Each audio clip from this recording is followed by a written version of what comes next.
तो बच्चों, आज हम लोग एप्लीकेशन ऑफ डेरिवेटिव पढ़ने वाले हैं, जिसको कि हम लोग शॉर्ट में एओडी बोलते हैं। तो चलिए स्टार्ट किया जाए। तो सबसे फर्स्ट टर्म हमारा है rate of change of quantities. और rate of change of quantities को समझने से पहले इस टर्म को समझ लिया जाए कि क्वांटिटीज क्या होती है।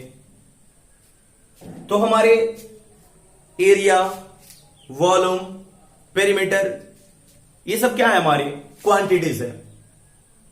और इसी की चेंज के बारे में बात करना है कि rate of change of quantities हमारा क्या होता है। तो चलिए इसको डिस्कस किया जाए। तो सबसे पहले मैं बात करने जा रहा हूं, मैं एक सर्कल टिक कर रहा हूं और ये बातें हम जानते हैं अच्छी तरह से कि सर ये हमारा रेडियस है और सर्कल का एरिया क्या होता है, एरिया ऑफ सर्कल। कि एरिया ऑफ सर्कल हमारा होता है ये पाई आर स्क्वायर होता है।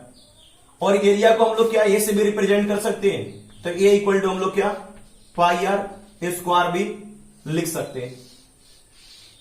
अब देखा जाए एरिया ऑफ सर्कल हो गया ये, लेकिन ये बातें हम जानते हैं कि सर रेडियस चेंज होगा, रेडियस आपका चेंज होगा, आपका क्या एरिया भी चेंज होगा। यानी हम लोग ये भी बातें कर सकते हैं कि अगर रेडियस इंक्रीज करेगा तो सर्कल का एरिया भी इंक्रीज करेगा, अगर रेडियस डिक्रीज करेगा तो सर्कल का एरिया भी डिक्रीज करेगा। दैट मीन्स क्या, अगर रेडियस चेंज होगा तो क्या होगा, आपका एरिया भी चेंज होगा। और इस चेंज को हम लोग क्या बोलते हैं, इस चेंज को हम लोग बोलते हैं rate of change of area, rate of change of area with respect to R भी लिख सकते हैं। तो rate of change of area किसके रिस्पेक्ट में होता है, तो रेडियस के रिस्पेक्ट में। तो डीए बाई हमारा डी आर हो गया। यानी कहने का मतलब क्या, रेडियस हमारा चेंज हो रहा तो एरिया भी हमारा चेंज हो रहा, और इसी को हम लोग क्या बोलते हैं, rate of change of area बोलते हैं। लेकिन अब क्वेश्चन राइज ये होता है कि ठीक है सर, ये तो rate of change of areas हो गया, लेकिन क्या rate of change of quantities क्या होगा। तो हमने क्या करा, एक क्वांटिटी पकड़ लिया एरिया और वहां से चेंज दिखा दिया। अब हम लोग क्या करेंगे कि हम लोग अब यहां से जनरलाइज कर देंगे इसे। हम लोग वॉल्यूम की भी बात कर सकते थे, पेरीमीटर में भी चेंज की बात कर सकते थे। अब यहां से जनरलाइज कर देंगे और जनरलाइज करने के बाद क्या करेंगे, rate of change of quantities का हम लोग डिफिनेशन फाइंड कर लेंगे। तो चलो करते हैं, जरा इसका डिफिनेशन लिख लिया जाए कि rate of change of quantities का डिफिनेशन क्या हो जाएगा। तब मैं यहां से लिख रहा हूं, यहां से डिफिनेशंस की बात कर रहा हूं कि इसका डिफिनेशन क्या होगा। तो हम लोग कर सकते हैं dq by dp where q equal to quantity and p equal to parameter is known as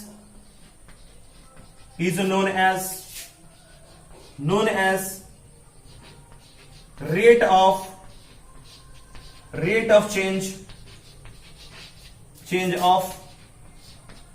change of quantity, rate of change of quantities।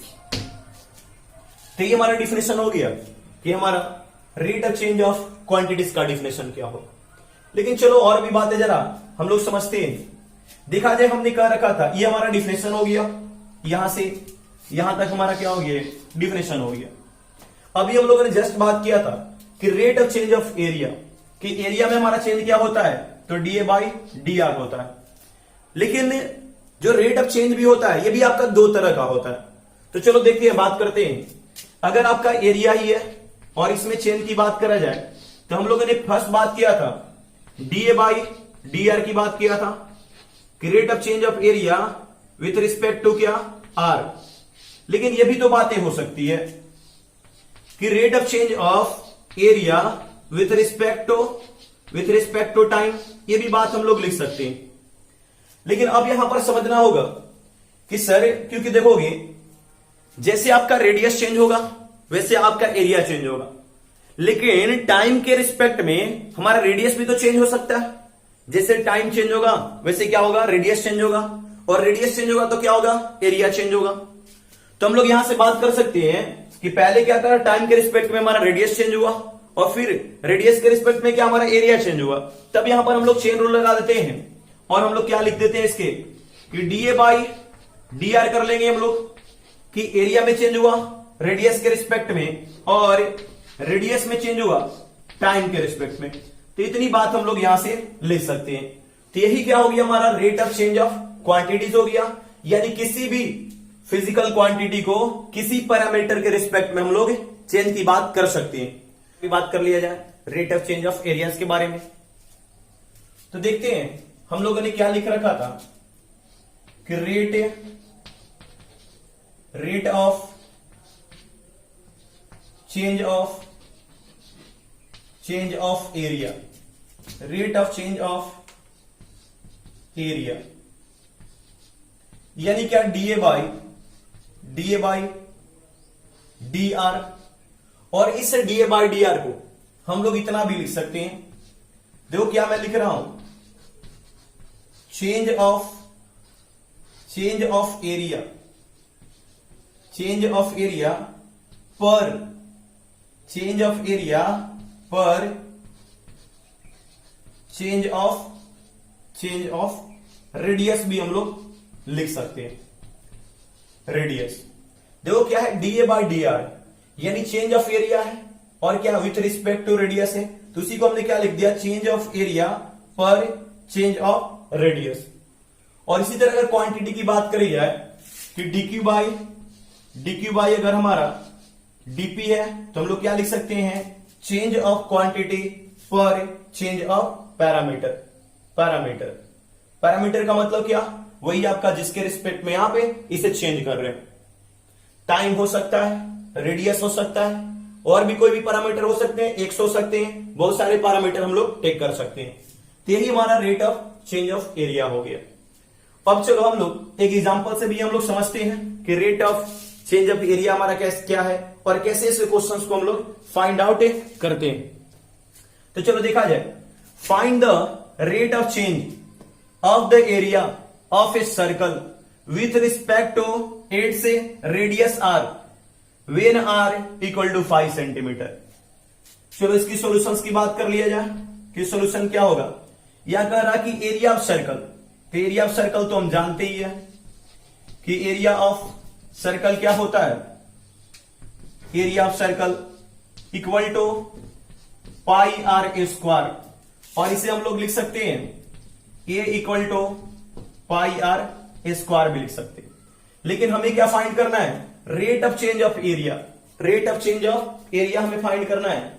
चलो फाइंड करते हैं rate of change of area. The rate of change of area क्या होता है हमारा, DA by D are होता है, equal to हम लोग क्या लिख सकते हैं, डी, ये क्या हो गया, pi R A square with respect to r हो गया, इसके इक्वल क्या हो जाएगा, 2 पाई आर हो जाएगा, 2 पाई आर, कितना हो गया। लेकिन देखोगे हमें rate of change of area तो हमने फाइंड कर लिया, D A by D R 2 pi r आ गया, लेकिन यहां पे कह रहा कि when r equal to 5 centimetre, कह रहा कि जब रेडियस क्या हो जाए 5 सेंटीमीटर हो जाए तब इसका rate of change of area हमें फाइंड करना है। तब चलो देखा जाए, तब यहां से हम लोग लिख सकते हैं therefore DA by D are, कब रेडियस क्या हो जाए 5 हो जाए तब 5 सेंटीमीटर, 5 सेंटीमीटर हो जाए तब ये 5 सेंटीमीटर हमारा है, इक्वल टू क्या हो जाएगा 2 पाई इंटू आर, 5 सेंटीमीटर हो जाएगा, 5 सेंटीमीटर यानी हमें यहां से क्या मिल जाएगा, ये 10 पाई सेंटीमीटर, जरा ध्यान दोगे ये सेंटीमीटर ए स्क्वायर पर सेंटीमीटर होगा हमारा आंसर, कितना हो जाएगा 10 पाई सेंटीमीटर स्क्वायर पर सीएम हो जाएगा, क्योंकि ऊपर में क्या हमारा एरिया है और नीचे क्या है, रेडियस है। तो क्या हो जाएगा, सेंटीमीटर स्क्वायर आपका एरिया का और पर सेंटीमीटर।